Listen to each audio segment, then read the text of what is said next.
آگے فرمایا وَمَن لَّمْ يَسْتَطِعْ فَعَلَيْهِ بِالصَّوْمِ کہ جو شخص نکاح کرنے کی استطاعت قدرت نہ رکھتا ہو اس کو چاہیے کہ وہ کیا رکھے؟ روزے رکھے۔ جائز نہیں ہے اس کے لیے کہ بھئی میں تو نکاح کر نہیں سکتا، میرے پاس تو نکاح کے اسباب نہیں ہیں، میں اور دوسرے طریقے سے اپنی خواہشات پوری کر لوں، اپنی خواہشات نفسانیہ کی تکمیل کر لوں۔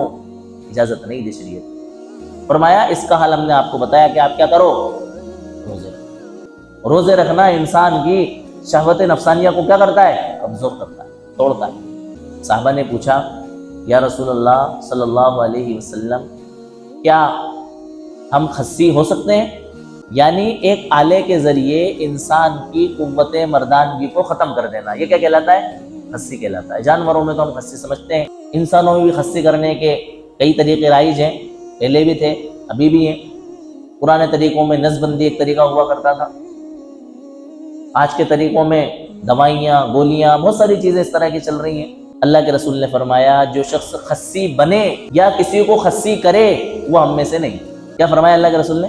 میری امت کا خصی ہونا روزے رکھنا ہے۔ یعنی اگر کوئی انسان اپنے آپ کو گناہوں سے نہیں بچا سکتا، غلط شہوتوں میں پڑا ہوا ہے، تو اس کے لیے طریقہ یہ ہے کہ وہ نکاح کر کے اپنی جائز خواہشات پوری کرے۔ لیکن نکاح کرنے پر قادر نہیں ہے، بالکل ایک دم پھٹے حال ہے، کوئی اس کو لڑکی نہیں دے سکتا، نہ اس کے پاس گھر بار کا ٹھکانہ ہے، نہ اس کے پاس کوئی روزگار ہے، نہ اس کے خود کے پہننے کے ٹھکانے ہیں، تو یہ کسی کی بیٹی کو کیا پہنائے گا، کیا کھلائے گا، کہاں اس کو رکھے گا؟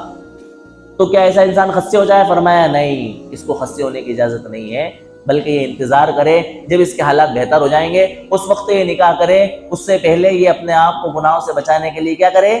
روزے رکھے۔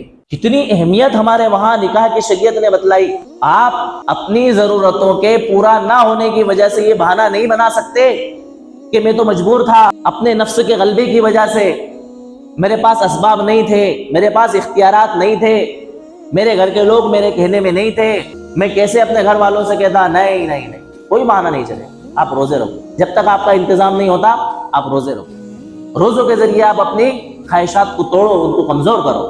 شریعت اسلامیہ نے نکاح کو آسان سے آسان تر بنایا۔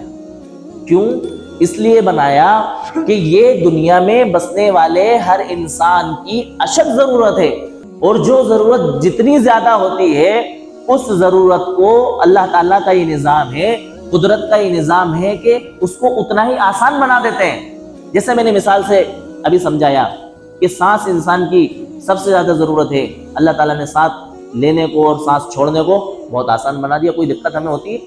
ہم سوئے ہوتے ہیں تو بھی سانس آ رہی ہے اور جا رہی ہے، ہم جاگ رہے ہیں تو بھی سانس آ رہی ہے اور جا رہی ہے، ہم کھا رہے ہیں تو بھی سانس آ رہی ہے اور جا رہی ہے، ہم پی رہے ہیں تو بھی سانس آ رہی ہے اور جا رہی ہے، ہر کنڈیشن میں، یہاں تک کہ بے ہوش ہیں تو بھی سانس آ رہی ہے اور جا رہی ہے۔ ہم ہوش میں نہیں ہے، ہمارا دماغ ہوش میں نہیں ہے، لیکن سانس کیا ہو رہی ہے؟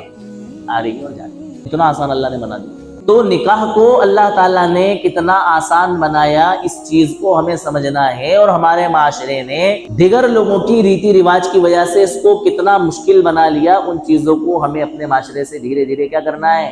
ختم کرنا۔ سب سے پہلے آتے ہیں ہم رشتے کے انتخاب کی طرف۔ بھئی جب اتنا آسان بنایا تو کیا یوں راستے میں پڑا ہے کہ کوئی بھی اپنی بیٹی کسی کے بیٹے سے دے دے گا، یا کوئی بھی بیٹا کسی کی بھی بیٹی سے دینے کو اپنے لیے کیا ہو جائے گا؟ فرمایا ایمان والے لوگ ایمان والے لوگوں میں دینداری کی بنیاد پر اپنے کیا کریں؟ رشتے کریں۔ باقی اور کوئی دوسری چیزوں کو آپ زیادہ فوکس نہ کریں۔ آج ہمارے معاشرے کا المیہ یہی بن گیا ہے کہ ہم رشتہ طے کرنے سے پہلے بے شمار چیزیں ہم دیکھ رہے ہیں، اسی لیے ہمارے رشتے مشکل سے مشکل تر ہوتے چلے جا رہے ہیں۔ اگر ہم لڑکے والے ہیں تو ہم لڑکی کو دیکھنے میں اس کی خوبصورتی، اس کے حسن جمال کو دیکھ رہے ہیں، اور اگر ہم بہت اچھے پیسے والے ہیں تو ہم لڑکی میں اس کی قد و قامت، اس کی ہائٹ، اس کی پرسنالٹی، اس کی ہیلتھ، تمام چیزیں، اس کا رنگ، اس کا کلر، یہ تو اللہ کا شکر ہے کہ ہمیں اہل ایمان ہے اور بہت ساری خرافاتوں سے ہمیں بچایا ہوا ہے اللہ تعالیٰ۔